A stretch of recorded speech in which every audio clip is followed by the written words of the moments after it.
staying here to recover.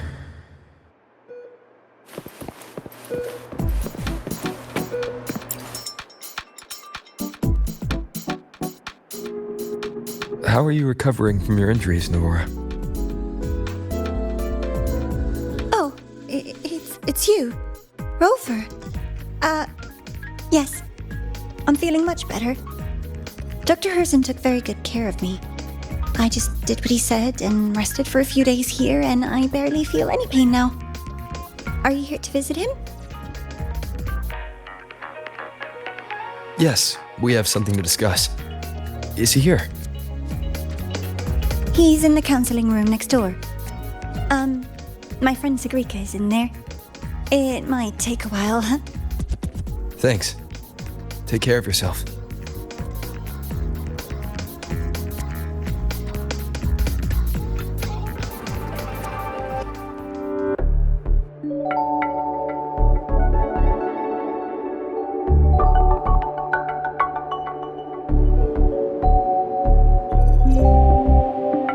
How to put this? I think you can have more faith in yourself, Segue.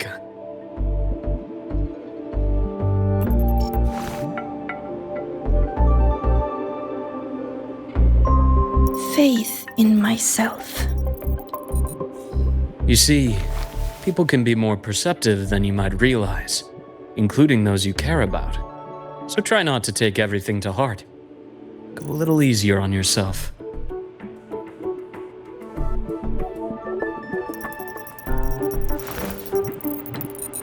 Good or bad, true or false, these things have a way of coming to light. And as your friend Denia said, sometimes a little distraction is good for your health. Yeah. I'll give it a try. Thank you, Dr. Herson. You're welcome. Again, don't push yourself too hard. I take it you're the type who'd suddenly bolt up in bed at night, wide awake, worrying about an exam? And that'd probably go on for a whole week. Huh? Is it really that obvious? Only my conjecture. Would you like some candy? Sweets help keep a smile.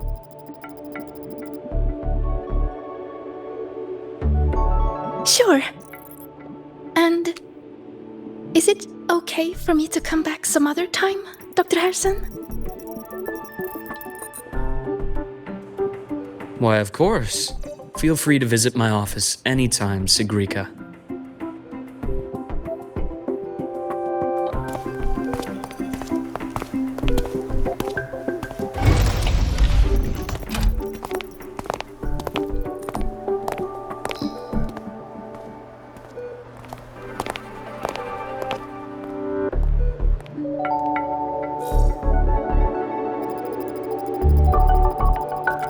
So, about that exostrider plan you mentioned. Let's get into it. All in good time. Let's start with something lighter first. Something lighter? Any topic at all, but let's slow the tempo a little. You're too eager. Your emotions are clouding your judgment. You must feel it too.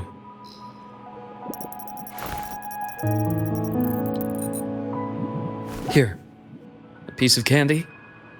It'll help take the edge off and lighten the mood.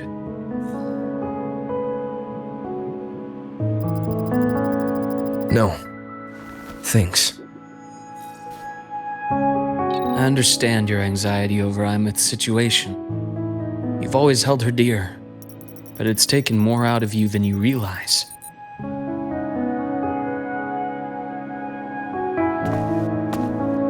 Things are best taken one step at a time. The exostrider hasn't awakened yet. The key is to pace ourselves. Slow and steady, right?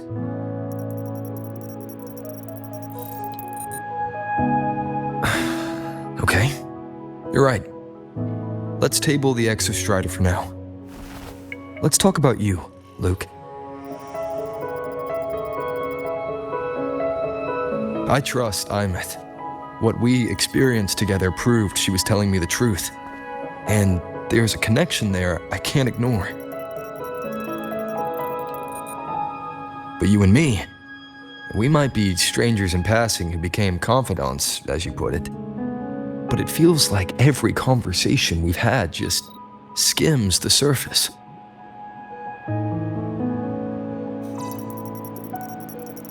I prefer to know who I'm working with before jumping into something as big as opening the Strider Gate. It'll affect the entire Lahai-Roi region. Point taken. It seems a proper introduction is long overdue. Please, ask me anything. I'll answer as candidly as I can. Are you a consultant from the Black Shores? That I am not. Work that leaves documented trails doesn't suit my style.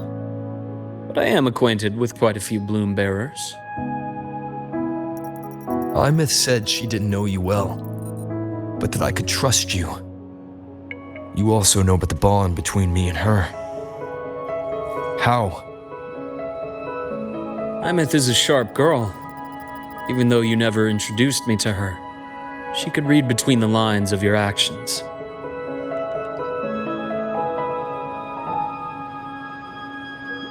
She's a lot like you. Smart, driven, good at bearing burdens. But she's proven to be even more stubborn than you are. After you left Lahai-Roi, she came to see me a few times in the name of counseling, to learn about you. You didn't tell her anything. I didn't. You had other tasks for me here in Lahai-Roi. You didn't let us properly get to know each other because you wanted to shield her from my line of work. She later stopped these visits after realizing that.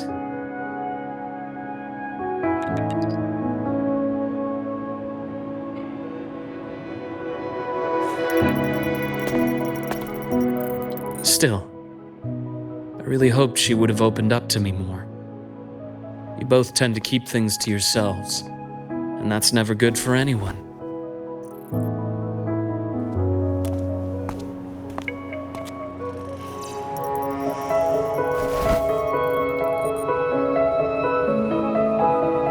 One last question.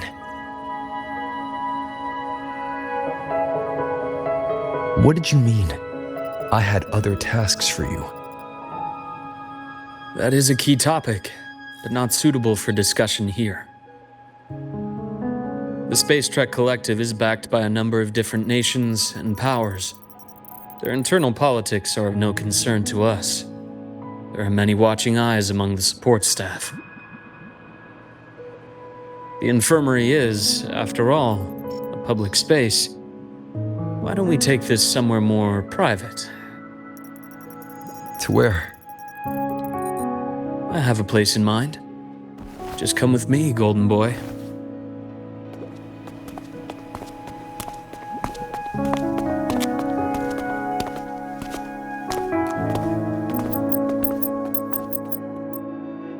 More personal business to attend to again, Dr. Herson? Shh. Just a quick break, Nana. Mind holding down the fort? The next shift will be here soon. Take care, Doctor. Do try to return in one piece. Don't worry. I have him with me today.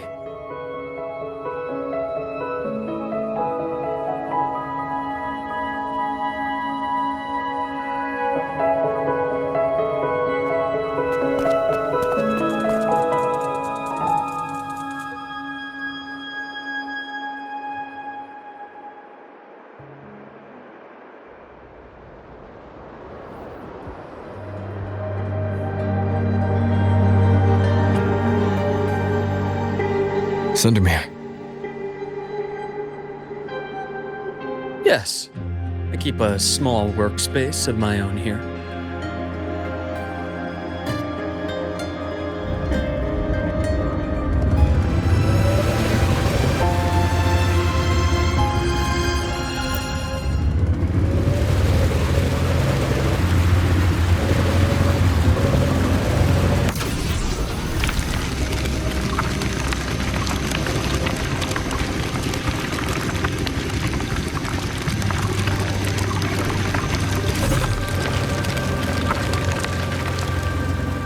Leave it to me. Leave them to me. Let's not waste any more time. Gotcha. Split. Fold.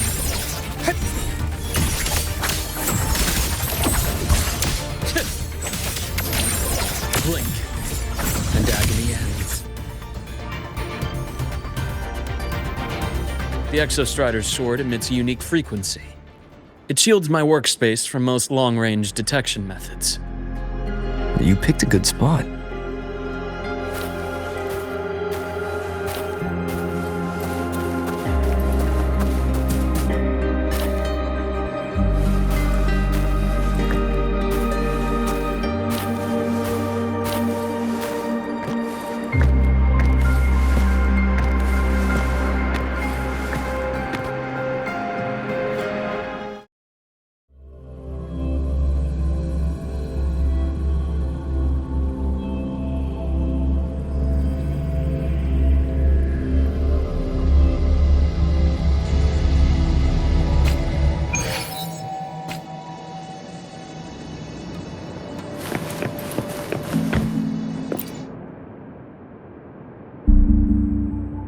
Quite a stash.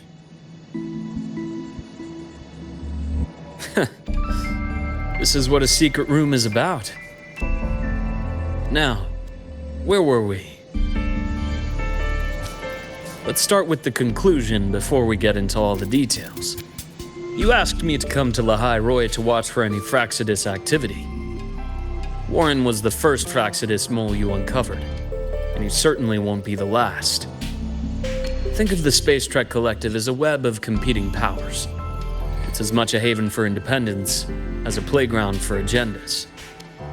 An isolated polar region, rich with exoswarm and the potential for technological breakthrough. Lahai-Roi is a gold mine, even for the Fraxidus. You're saying the fall of Helios wasn't their real goal? It was one of several. After your journey in Huanglong and Renacida, I'm sure you've come to realize their true aim. The Thenodian. Aleph 1. Correct. Given the Thenodian's unique nature, it's sure to catch their attention. Moreover, Aleph 1 is closely linked to the Strider Gate, which may be our ticket to outer space. Spying on the Fraxidus is risky. Why would I have chosen you for this task? Well, that is a bit of a long story.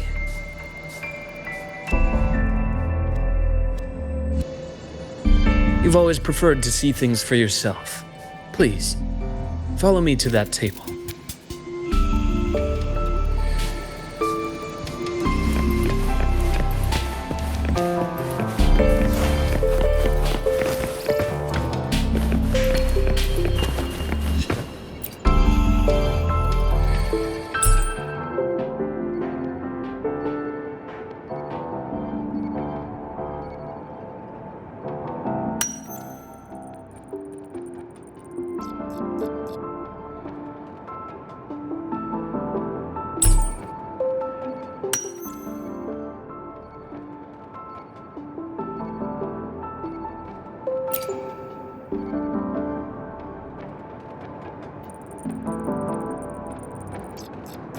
The golden serum, developed by the Naviale group.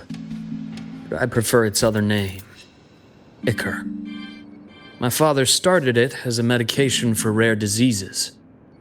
But as research progressed, it came to represent something far more ambitious. The drug of evolution. Evolution? Sounds like something the Fraxidus would like. Well, on paper it worked. I became its resonator, so it would be unfair to say it was entirely useless. But I was a rare case who survived. All it cost me was excruciating pain and my colored vision. Most test subjects like me didn't make it. It wasn't until I met you that I realized there was more to the story. The rest is in my study, shall we?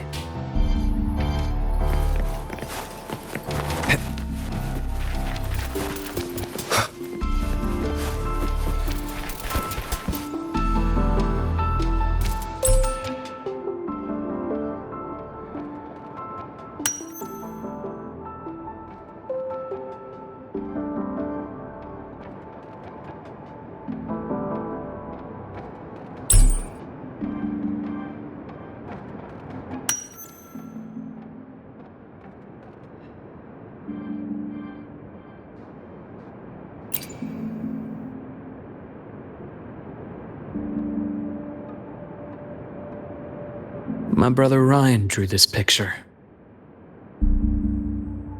We're not related by blood. Father took us both in after his own children passed away from a rare illness long ago. Ryan never could handle pain. But he was easy to cheer up.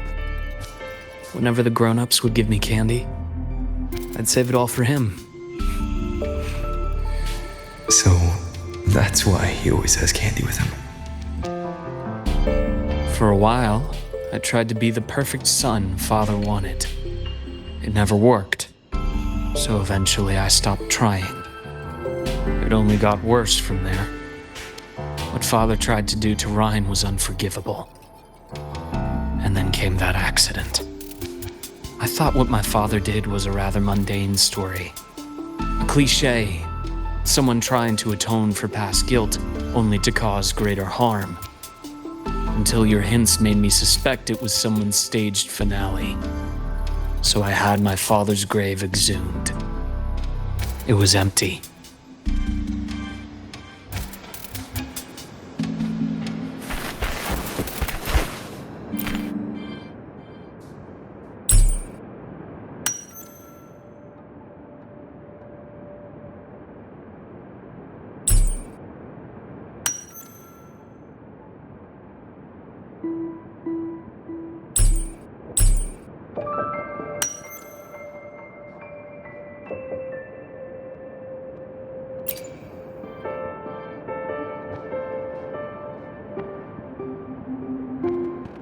The entire Lola logistics carrier was already blown to smithereens by the time I recovered this page.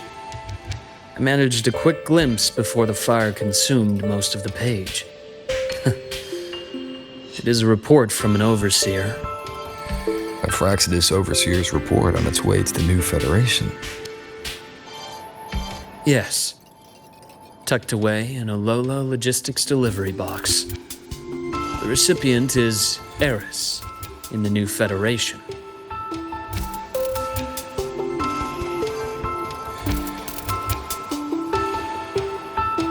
Those 3 items you just showed me. Did the Fraxidus get into Noviali's work after learning about the Icar's potential for evolution? They didn't just get into our work. They went a step further. Replacement. Have you ever met the Fraxidus' Grand Architect? The 1,000-faced survivor. We met near the Styx Lake deep within the Dark Tide. Wait. Does this mean your father was... Yes. My father was just another face the Grand Architect borrowed. Though looking back now, I can't recall the moment the real him was taken. I think the Grand Architect sees life and death as a game. I wouldn't be surprised if Father was even smiling in his coffin as we buried him in that downpour. So, that's your answer. Why did you choose me? Because I have a very personal reason to go after the Fraxidus. Hatred. Hatred. Even now. Now, it has become something of a habit. Continue this train of investigation and you'll see for yourself what they are. But before you do, there's something I should share. My friends in the Black Shores told me you've already had a few run-ins with certain overseers. Is that right? 3. Cristoforo, Frolova, and Scar. Plus the Grand Architect you mentioned. Ah, those names do ring a bell. Frolova is codenamed Hecate. Cristoforo? Arachnos. Intriguing, isn't it? The flair they have for their own branding. But it's a telling detail. The codename can reveal its owner's style, personal tastes, and even ambitions. Think about it. A powerful resonator who causes chaos at random leaves no trail to follow. But give them a preference, a pattern. We can start to build a profile from the pieces. I've been compiling reports on the Overseers for years. Allow me to share what I've learned so far. I've reactivated your access. You'll find the door controls right over there.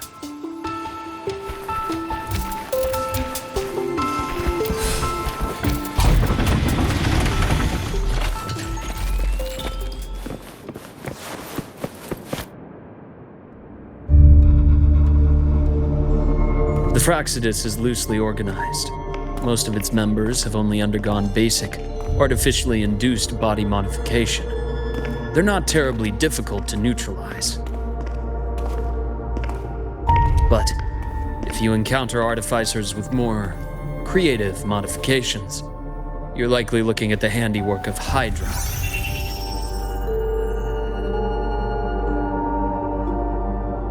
Hydra is their leading mind on human evolution and body modifications. Whoever they are, they often work in tandem with Siren. In other words, if you spot one, be on guard in case the other is lurking close by.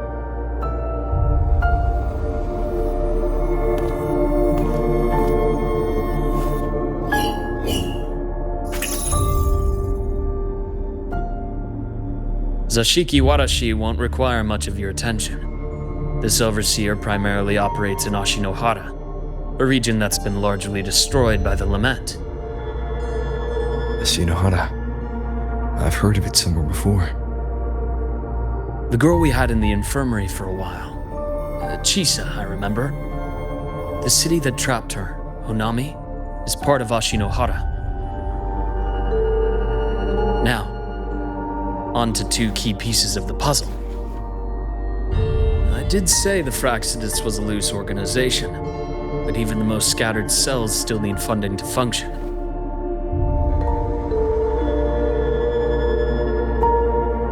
Remember that report from earlier? It's only a matter of time before you go to the new Federation, and based on the intel I've gathered, that's their most critical base of operations, and where you'll find Eris. How critical? Do they operate in the open? Not exactly, but in a place where money talks, they must have members in the highest echelons of government and business. Key members. Their foothold in the new Federation has given them immense leverage. With that endless stream of wealth, the Fractsidus operates with impunity across the planet. Speaking of which, Star Torch Academy is also heavily funded by the new Federation. To be blunt, they're the Space Trek Collective's single largest donor. Eris, huh? Duly noted. I'm assuming the other key piece is the Grand Architect? The Fractsidus Grand Architect. Their true name is unknown. They only appear through borrowed identities. Real people, legendary beings, and even the phantoms of the dead from others' memories. I did brush shoulders with them once. It was a shame. I had no idea at the time, and missed my shot. This pen was the only thing I brought back from that great fire. I have yet to decipher the lettering, but it shows one thing for sure. The Grand Architect has been around for a very, very long time. It's a pity you called me to Lahai-Roi. Otherwise, I would have continued following that trail. But you always have a good reason, right? You uncovered all this by yourself. More or less. I did have some help along the way. To get your hands on one of the Grand Architect's personal items, you did more than just follow a trail. You infiltrated them. Playing along with them isn't that difficult once you get the hang of it. Like I said, they are a loose organization. Knowing the Fractsidus, stealing all that intel on the Overseers is risky, no matter how loose they are. Each infiltration will only be more dangerous than the last. Luuk, how can a doctor who doesn't value his own life save anyone else's? You know, this is the second time you've said those words to me.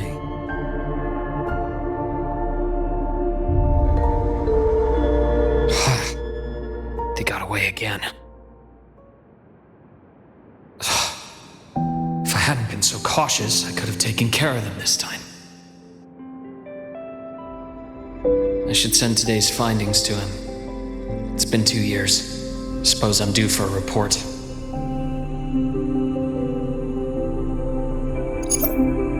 Good. You got the intel. Would have been a shame if I got myself killed for nothing. You want me to go to Lahai-Roi? Why? There's evidence of their activity in Lahai-Roi. I need you to keep an eye on things. And frankly, you need a break. Now is not the right time. You've already drawn enough attention. Do we really have to wait for you to get killed to decide it's the right time? How can a doctor save anyone else's life if he doesn't value his own? Keep pushing like this, and you'll be no different from them. Not pulling any punches, are you? Trust me, that's only the warm-up. Lahai-Roi is a nice place, Luuk.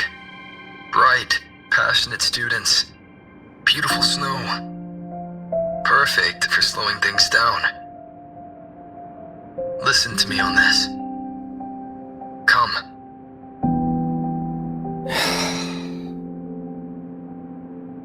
Very well. As you wish. So I've led a leisurely life in the Lahai-Roi ever since. No need to worry. I know my limits.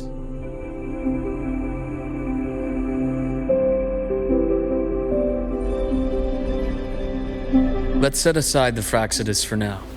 We should discuss the Exostrider plan. But first, tell me what happened to you and Aemeath in the Frostlands.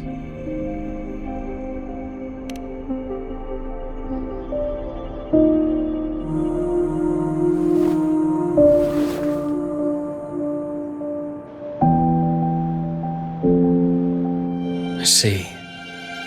Aemeath, she...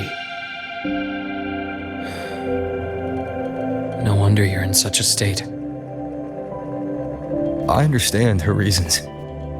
She was fighting for her dream, for Lahai-Roi, in the only way she knew how. And I respect that, the fate she chose for herself. But I won't accept it. There's more I haven't tried. I'm not done fighting for her. Of course.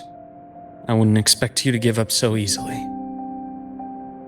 Now, about the Exostrider. It started with the Space Trek Collective finding a giant Solaskin root network in Bjartar Woods. They identified it as the lid, sealing the Strider Gate, so to speak. It keeps the Threnodians' fractured forms sealed on both sides of the Strider Gate. Break it, and these forms will reunite. That wouldn't just spell Lahai-Roi's doomsday, but the entire world. But the Collective still yearned to open that gateway, to explore the unknown. So, they created the Synchronists. The idea was to use augmented resonance to amplify the Exostrider's power, hoping that would keep the Threnodians suppressed. But lately, the Threnodians' attacks on the seal have been increasing. I'm afraid the Fractsidus is also getting ready to make a move. With the reactor core returned, all you need now is a little patience. Wait for the Exostrider to awaken. Then we can focus on how to use it to find Aemeath. You were a synchronist in the Academy once before. I'll speak with Lucilla about getting you piloting access. Then I'll wait for your news, Luuk.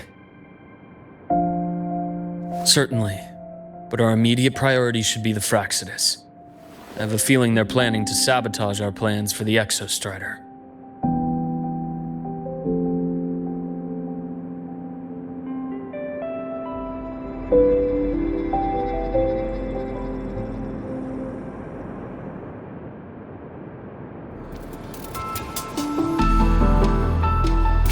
Rover said he'd like to check on the Exostrider in the Frostlands before he left.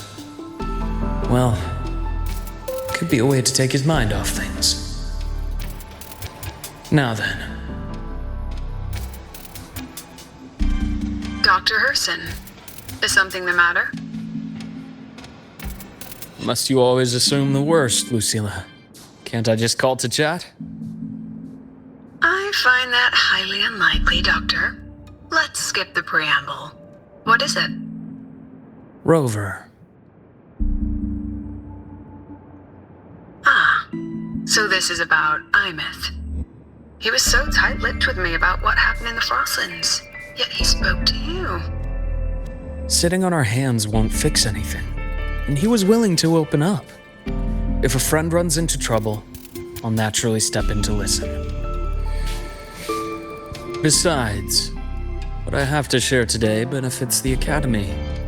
It could help us get ahead of a few potential issues.